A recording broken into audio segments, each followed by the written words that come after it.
প্রতারকদের কাছে চালাক বোকা সবাই সমান। সো হ্যালো এভরিওয়ান, শুভ সকাল। তোমরা সবাই কেমন আছো? আশা করি সবাই অনেক অনেক ভালো আছো। আমরাও খুব ভালো আছি।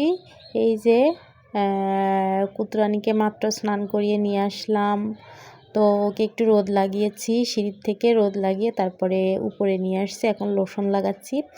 যাই হোক, যেটা তোমাদের সাথে শেয়ার করব সেটা হচ্ছে কেন বললাম প্রতারকদের কাছে চালাক বোকা সবাই সমান। কারণ হচ্ছে এখন দেখবা তোমরা যে হচ্ছে অনলাইনে মানে মলম পার্টি তো বলে না, কি বলে, যাই হোক মলম পার্টির একটা যে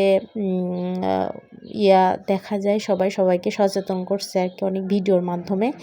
তো ব্র্যাক অফিসের একজন কর্মী আর কি, তো সকালবেলা গত শনিবারের দিন সকালবেলা হঠাৎ করে ওর বাবার ফোনে ফোন আসে।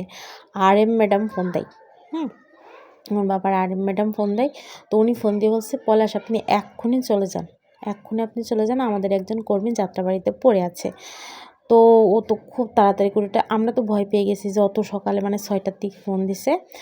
পরে ওর বাবা যে দেখে আরেকজন ছিল, আরেকজন ম্যানেজার ছিল, তো দুইজন গিয়ে দেখে, ওর পাপা আর সেই ম্যানেজার গিয়ে দেখে যে উনি অচেতন অবস্থায় রাস্তায় যাত্রাবাড়িতে পড়ে আছে। তো ওখানকার যারা লোকজন সকালবেলা দেখছে ওনাকে যে যাত্রাবাড়ির রাস্তার উপরে ফুটপাতে পড়ে আছে, তো তারা ওনার পকেটে বা প্যাকেটে, যাই হোক যেখানেই হোক, দেখছে যে হচ্ছে আইডি কার্ড, ব্র্যাক অফিসের আইডি কার্ড। তো তখন হচ্ছে ওনারা হচ্ছে আইডি কার্ডের ওই নাম্বারে ফোন দিছে, ঠিক আছে। তো তারপরে হচ্ছে ওই আপা এদের কাছে ফোন দিছে, তো এরা সাথে সাথে গেছে। তো ওনার কোনো জ্ঞান নেই, উনি কোনো কথাই বলতে পারছে না এই আর কি।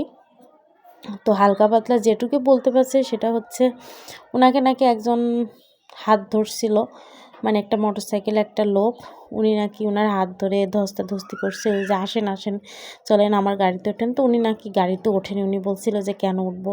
তো এরকম হাত ধরাধরি নিয়ে তারপরে নাকি ওনার আর কোনো জ্ঞান নেই। তো ওনার কাছে যে মোবাইল টোবাইল ছিল, তারপর মানিব্যাগের মধ্যে টাকা পয়সা যা ছিল, কোনো কিচ্ছু ওনার কাছে নেই, মানে সব কিছু ওই প্রতারক ওনারা নিয়ে গেছে। আর সেই লোকটাকে উঠাই দিয়েছে একটা গাড়িতে, কারণ যারা গাড়িতে মানে যে হেল্পার হোক কন্ট্রাক্টর হোক যারা ছিল, তারা তো জানে না যে এরা প্রতারক। তো ওনাকে উঠাই দিছে। তো উনি যেখানে নামার কথা ওখানে নামেনি। ওখানে নামেনি। উনি হচ্ছে দেখে যে এই লোকটা তো কোথাও নামছে না, এমতো অবস্থায় ওনাকে হচ্ছে যাত্রাবাড়ির ওখানে মানে নামাই দিছে। এখন দেখেন কাকে কে দেখবে, কেউ তো কারোর জন্য না। এখন এমন অবস্থায় বলুন, তাহলে প্রতারকদের কাছে কি একটা মানুষকে মারা কোনো ব্যাপার? কোনো ব্যাপার না।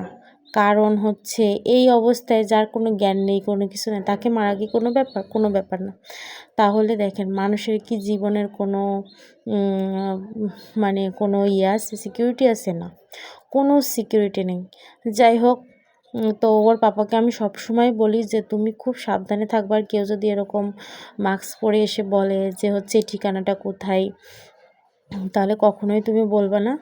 আর মানে অপরিচিত কারোর সাথে কোনো কথা বলবা না। যাই হোক, রাস্তার মধ্যে আর এরকম যেন না হয়।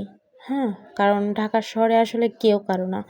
যেটা আমরা এই 4-5 বছর থেকে বুঝতে পারছি সেটা হচ্ছে ঢাকা শহরে কেউ কারোর জন্য কান্দে না, কেউ কারণ না। যাই হোক, এতটুকুই তোমাদের সাথে শেয়ার করলাম। তো সবাই সাবধানে থাকবো, অবশ্যই প্রতারকদের পাল্টানে কেউ পড়ো না। সো এখন ওকে আমি ঘুম পাড়াবো, ঘুম টুম পাড়িয়ে কাজ টাজ করবো। সো সবাই ভালো থাকো, সুস্থ থাকো, সুন্দর থাকো। Bye bye.